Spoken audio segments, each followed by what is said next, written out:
Hey everybody, this is TotalGamerJunkie. I want to welcome you all back to my channel.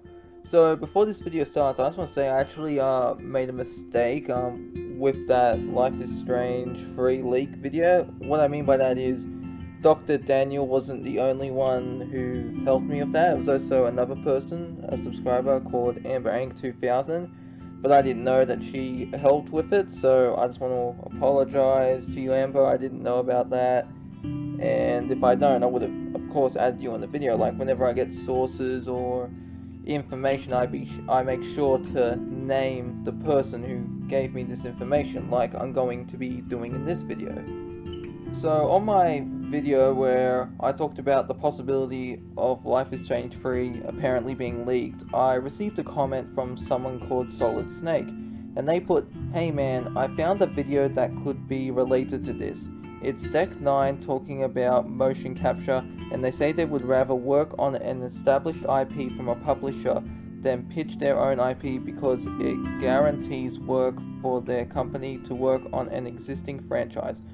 Possible it's Life is Strange." Also, what's interesting in the video is around the 51-minute mark, there looks to be a CG render on the left side of the screen on Deck 9's PC of a girl with blue hair.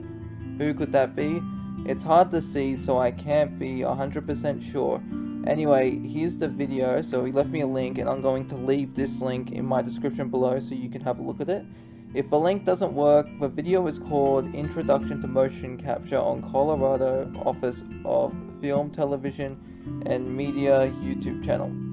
So I went and looked. I watched the video actually. It was pretty interesting. It goes for over an hour. I believe it's an hour and a half, or just under that. But it was very interesting. I really did enjoy it, and I recommend giving it a watch. But anyways, back on topic. So I'm going to bring up the image right now so you can see it. Now it's right there next to the yellow arrow that's pointing right. Now we can't get a good picture of it, it's too far away, so let's see what happens if we zoom in to get a closer look. Now obviously it's still very blurry, but we do get kind of a better look.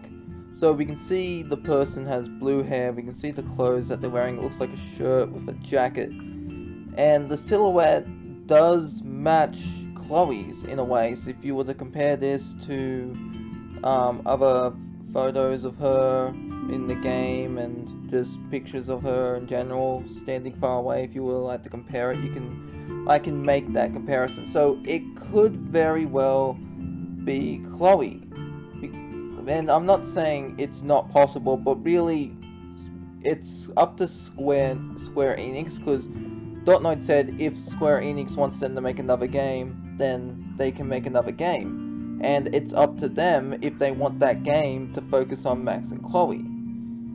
But honestly, this may not even be a new Life is Strange game. Like, what I mean by is not as in Life is Strange 3. It could be another Before the Storm game. And honestly, I would just love that. I would love for there to be a trilogy set of the Before the Storm games, because in Before the Storm 1, Chloe is 16, so we could have Before the Storm 2 where she's 17, and Before the Storm 3 where she's 18. And then Life is Strange and in Life is Strange she's 19, so really we could just round it up all together. So really the Before the Storm games can be basically a prequel trilogy to Chloe's story before Life is Strange 1, and I think that would be very cool. I would honestly love to see it happen, but but Square Enix didn't make Before the Storm. That was Deck 9. And because Deck 9 wants to work on an established IP from a publisher rather than pitch their own IP and build their own game series, we have a definite possibility of a Before the Storm 2, because Before the Storm 1, like, love it or hate it, I thought it was really good. I loved seeing Chloe in it, and even though it was a different voice actor, the motion capture actor who does the movement for Chloe, she voiced Chloe as well, and I thought she did a terrific job. Like, because, you know, sometimes with characters, when you have the voices, it's like, oh, no, I can't really get into it, it's not the same without the original voice actor. There are a few voice actors I'm willing to make an exception for, and this is one of them, okay? This Chloe in Before the Storm, I'm willing to make the exception with the voice, I'm okay with it. Just like, let's like with Victoria Chase, but I didn't know it was a different voice actor, apparently. So I found that out a while ago, actually. Anyways, there's actually someone, speaking of Life is Strange free spoilers, someone actually left a comment, and I thought it was interesting, and I don't know whether or not it's true, but it was on Reddit apparently. So Just Noise left me a comment saying, in a thread on Reddit, the author added this: Life is Strange 3 will tell the sad story of a boy and girl with a distinctive mind power. Both are bisex, will be divided in 4 parts. So essentially it'd be like Before the Storm, how there were 4 episodes, even though like the farewell was a bonus episode. The game still had 4 episodes.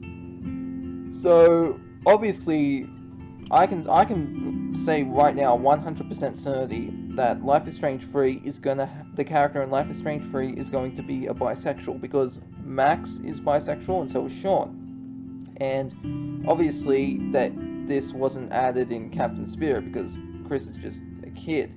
And it was established in Before the Storm that Chloe is a lesbian, so yeah, so she wasn't a bi character. So with Life is Strange 3, I'm 100% certain that the character will be bisexual, but as for the part here, Life is Strange 3 will tell the sad story of a boy and girl with a distinctive mind power, that's pretty interesting. So what exactly is going to happen here?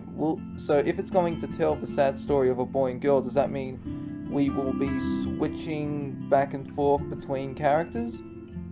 Because I don't mind doing that, like switching back and forth between characters when there's a story, but how is that going to work for a choose your own adventure story, you know? Like, you make your own choices and they affect... Like, I mean, The Walking Dead: A New Frontier tried this, but really, that was just a fucking dumpster fire right there. It was very disappointing. Like, it's one of the games I just hate. I cannot play it. So, playing as different characters is different. Like, I mean, it was done better with AJ and Clem in episode 4. Well, that was done a lot better. But that was towards the end of the game. But we're not here to talk about we're not here to I'm getting tongue tied. We're not here to talk about The Walking Dead. We're here to talk about Life is Strange. So distinctive mind power, that could be maybe what they can communicate with why am I getting tongue tied?